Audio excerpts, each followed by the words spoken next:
today I am going to talk a little bit about the problem with the term mild autism or high-functioning autism.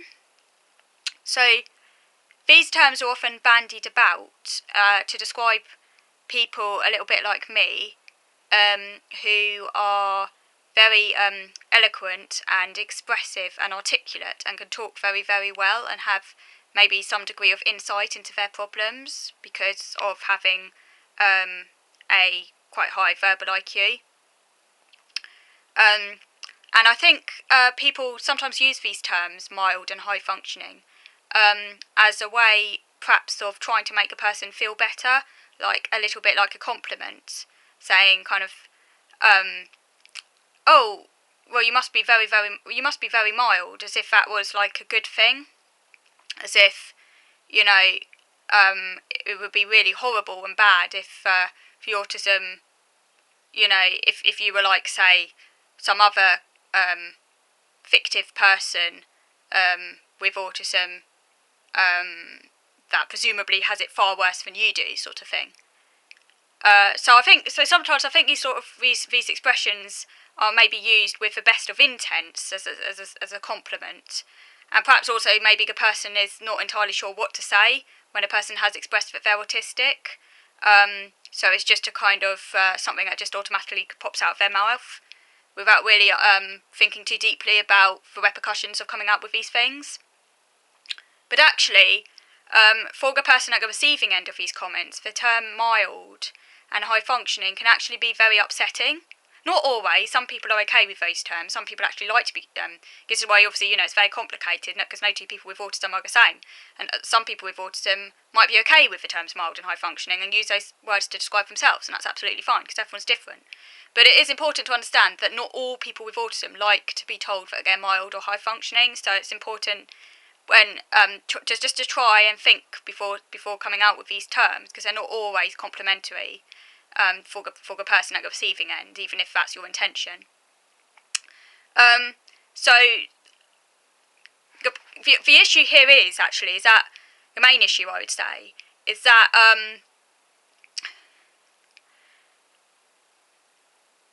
how a person with autism appears to another person can be very different to how that person actually experiences autism themselves.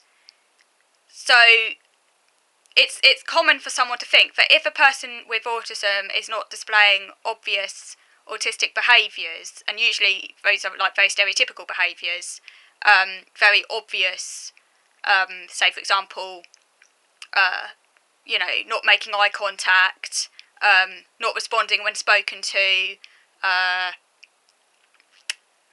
maybe saying something very inappropriate, not taking part in a conversation, or even worse, things like even more obvious behaviours, things like, say, sitting in a corner, banging her head against the wall, maybe screaming, having a meltdown. These very obvious stereotypical behaviours that people think of when they think autism, because that's how autism has often been, say, viewed and shown in the media. So if a person displays any of those behaviours, very recognisable behaviours, someone might say, oh, that person is very severely affected by autism. But if a person with autism, say, looks you in the eye, is smiley, maybe asks you questions and is quite social and takes part in conversation, and can talk quite candidly and openly about their condition, then often people without much knowledge about these things might deem that person to be mild. But actually, the inner experience of autism, how that autism actually affects that person, might be anything but mild.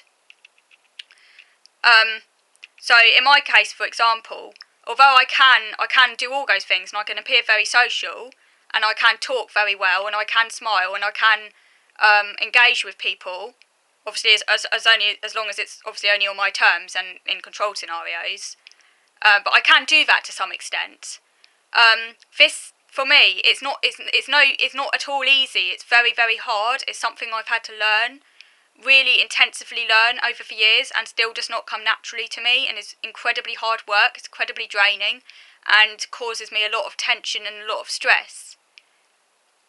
just doing all these things that neurotypicals take for granted. And that inner stress, that inner tension, is not always obvious, because I do not wear my stress on my sleeve, as it were. I'm quite hidden. The stress is just stored inside. It's not articulated. I'm very good at putting on a brave face, but the stress is there. I'm all too aware of it 24/7.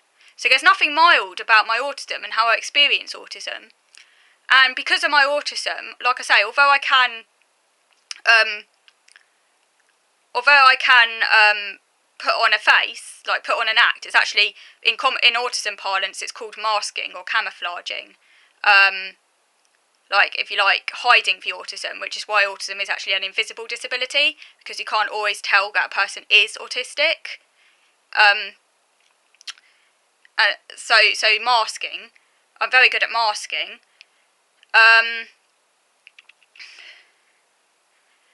But the actual disabling features of autism are pretty profound for me. Because of the autism, I've never been able to maintain a job. I've never had a job. I've never worked in a mainstream. I can't work, basically, because of my disability. There's nothing mild about that. Because of the autism, I've never been in a relationship. I'm 30 years old and I've never been in a relationship. Now, I know, obviously, there are many neurotypicals who've never been in a relationship for various reasons. There are a whole array of different reasons why someone might not be in a relationship, But I do have very significant difficulties with being around other people, and that's one of the main reasons for me why I've never been in a relationship. And it's only within the last 3-4 years that I've actually even made a couple of friends. They're all autistic. Because, again, making friends, being with people in that kind of way, forming connections with people in that sort of meaningful way, is very, very difficult for me. I lack that kind of inner vocabulary of understanding what a friendship is, what a relationship is, how to, navigate these things. It's, very, very difficult for me. Like I say, when I do my volunteering, and I volunteer, which I've been doing now for the last 6 years, I volunteer at AGK, and I can do the whole social thing while I'm there. I can do the masking, I can carry it off for 4 hours while I'm there. And I think it makes it a lot easier for me because I know exactly what my role is. It's very structured. I'm doing quite a kind of repetitive, routinized task, operating a till, and I know exactly what's expected of me. And also, for socialising there is not the main event. It's so it takes some of the pressure off. I can socialise when I want, more or less when I want to. And actually, I would say I'm pretty social while I'm there. So, if you came into the shop while I'm there, you probably wouldn't tell that I'm autistic. I bet you wouldn't. Because I can appear very, very social. But there's nothing about being autistic that means you can't be social. I would say that's a number one myth. Autism does not equal not being social. That is, I would say, myth number one that really needs to get out into the public arena. People really do need to understand that you can be autistic and be very social. You can be autistic and you can smile. You can be autistic and take an interest in another person. These things might not always come naturally to the autistic person. As I said, I've had to learn them. But, one does not cancel out the other. But it's very important to understand the inner experience of being autistic, and how, you should never, as the saying goes, you should never you should never judge a book by its cover, and you should never judge how severe someone's autism is by how they appear on the surface. So for me, autism, autism is not mild, it is autism. That's all you need to know, autism. It doesn't come with a qualifier, mild or severe, it's just autism. The important thing is, how does it affect the individual? You should always start from the individual and let the person with autism tell you how severe or how mild their condition is, instead of just coming to assumptions and telling a person what you think based on their outward appearance or behaviour.